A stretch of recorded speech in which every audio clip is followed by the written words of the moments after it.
परवेज खट्टक को किस तरह से लोगों को ब्लैकमेल और गिरफ्तार करके पार्टी बनाकर दी गई, शाह फैसल को कैसे हंगू से गिरफ्तार किया गया और फिर सीधा सीधा कहां छोड़ा गया।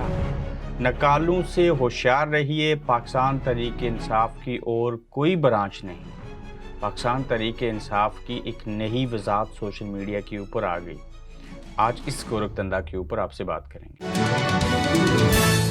अस्सलाम वालेकुम, आप देख रहे हैं गोरखधंधा। अबरार कुरैशी आपसे मुखातिब हूँ। आप हैरान होंगे कि 57 लोग जो हैं वो KPK से परवेज खट्टक साहब की क़यादत में जो तहरीक-ए-इंसाफ थी उसको छोड़ के चले गए, यानी कि इमरान खान को छोड़ दिया। जिस शख्स को इमरान खान ने अपनी पार्टी में लाया वो आए थे पहली दफ़ा जो इलेक्शन पाकिस्तान तहरीक-ए-इंसाफ के प्लेटफार्म से जीते, फिर दूसरी मरतबा जीते और फिर उन महमूद खान साहब को इमरान खान ने जो है वो वज़ीर आला बना दिया KPK का। उनके साथ खड़े रहने की कोशिश की, मगर एक वक्त ऐसा आया कि नामसाद हालात में फ़ैसले बदलना पड़े। कैसे बदले, सबसे पहले हम आपको बता देते हैं कि ये पार्टी कैसे बनाई गई और इस KPK से लोगों के छोड़ने का इमरान खान को किस हद तक नुकसान है। पहली तो बात है 57 जो लोग थे उसमें से मैक्सिमम 20 लोग जो थे वो एक्टिव थे, उनका इम्पैक्ट पड़ेगा। बाकी जो तकरीबन 37 लोग हैं उसका इमरान खान साहब या उनकी पार्टी के ऊपर कोई असर नहीं पड़ेगा। वो पहले भी मौजूद थे, वो कंपटीशन था, ज़्यादा कैंडिडेट होते थे तो इमरान खान साहब उनको टिकट नहीं दे सकते थे, जिस वजह से एक और पाकिस्तान तहरीक-ए-इंसाफ की वहाँ पे ब्रांच बना दी गई। अब देखिए कि शाह फैसल हैं, साबिक MPA हैं, पाकिस्तान तहरीक-ए-इंसाफ के हंगू से इनका तल्लक है। हुआ कुछ यूँ कि उनको हंगू से गिरफ़्तार किया गया। वहाँ से शाह फैसल को गिरफ़्तार करने के बाद सीधा कोई जेल नहीं, कोई JIT नहीं, कोई ज़मानत नहीं, कोई उनके सर के ऊपर काला कपड़ा नहीं डाला गया, कोई मारा नहीं गया, कुछ नहीं हुआ। छोटी छोटी इनकी दाढ़ी है, शरीफ आदमी है, हर सियासतदान तो कुछ शरीफ होता नहीं।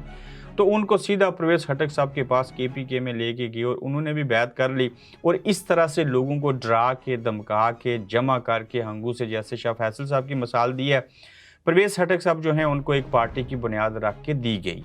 अब जब 57 लोग छोड़ गए हैं, महमूद खान साहब जैसे लोग छोड़ गए, तो इसमें अगर 20 लोग, खास कर क्या है, परवेज खट्टक साहब तो कभी भी एक पार्टी में रहते नहीं थे, छोड़ के नो डाउट के इमरान खान साहब के खासो खास आदमी थे, उनकी एक हैसियत है, मगर उनके हल्के के लोग आज भी कहते हैं हम इमरान खान को वोट देंगे। ताहम KPK के अंदर से इतने बड़े ग्रुप का पाकिस्तान तहरीक-ए-इंसाफ और इमरान खान साहब को छोड़ के जाना, असल में KPK इमरान खान साहब का असल पॉलिटिकल जो है वो गढ़ है।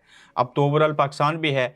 ये एक सेटबैक ज़रूर है कि एक ऑप्शन मिल गया लोगों को जो पीपल्स पार्टी और नून लीग में नहीं जाना चाह रहे थे, वो जो पाकिस्तान तहरीक-ए-इंसाफ की नई ब्रांच खुली है उसके अंदर जाएंगे, चूँकि वो समझते हैं कि हमें एक सेकंड ऑप्शन के तौर के ऊपर चीज़ दे दी गई।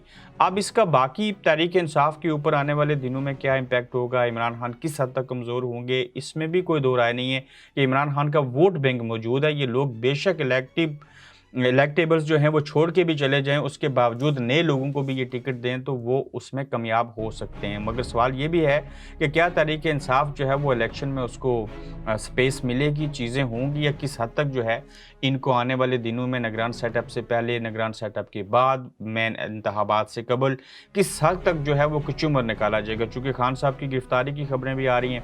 आज मैं आपको ये भी बताऊँगा जो आज CC कॉन्फ्रेंस, जो कोर कमांडर कॉन्फ्रेंस हुई है, उसके हवाले से क्या चीज़ें हैं वो मैं कल आपको अपडेट करूंगा तफसील के साथ। मगर जो पाकिस्तान तहरीक-ए-इंसाफ है उनके लोगों ने और पाकिस्तान तहरीक-ए-इंसाफ ने सोशल मीडिया के ऊपर, जब ये नई पार्टी बनी, इससे कबल इस्तेकाम पाकिस्तान पार्टी बनाई गई, तो अब वो लिख रहे हैं कि पाकिस्तान तहरीक-ए-इंसाफ जो है वो नकालों से होशियार रहे, क्योंकि पाकिस्तान तहरीक-ए-इंसाफ कहती है कि हमारी और कोई ब्रांच नहीं।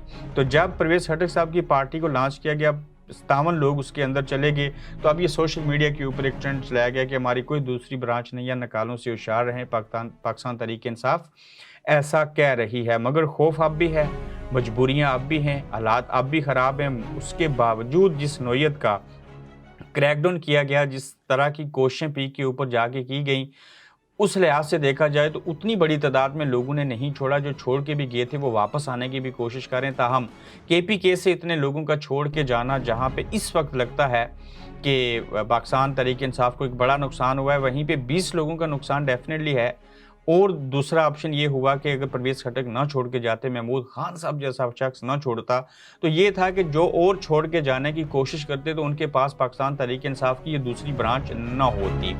और उन्होंने पाकिस्तान पीपल्स पार्टी, मौलाना फजल रहमान साहब और नून लीग के साथ तो जाना नहीं था, चूँकि उनके कैंडिडेट पहले से मौजूद हैं, उनके ऊपर इनको सबकत हासिल हो नहीं सकती थी।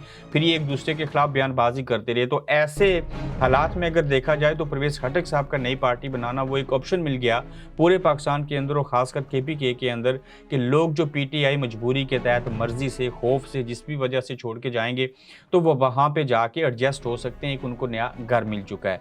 ताहम ये सारी चीज़ें कैसे हुई, शाह फैसल की मिसाल देख लीजिए, हंगू से उनको गिरफ्तार किया, कुछ भी ना कहा, सिर्फ इतना कहा परवेज़ खटक साहब के पास लेके आए, इनकी बैत कर लीजिए। उन्होंने बैत कर ली, वरना बीवी बच्चे कारोबार जो हैं उसके ऊपर सख्ती आती। ये हालात जो मकबूजा कश्मीर में भारतीय फोर्सेस करती थी, आज मैं एक प्रोग्राम देख रहा था, उसी तरह से पाकिस्तान के अंदर चीज़ें हो रही हैं। किसी और एपिसोड के अंदर इनका भी एक मवाजना करेंगे और आपको बताएंगे।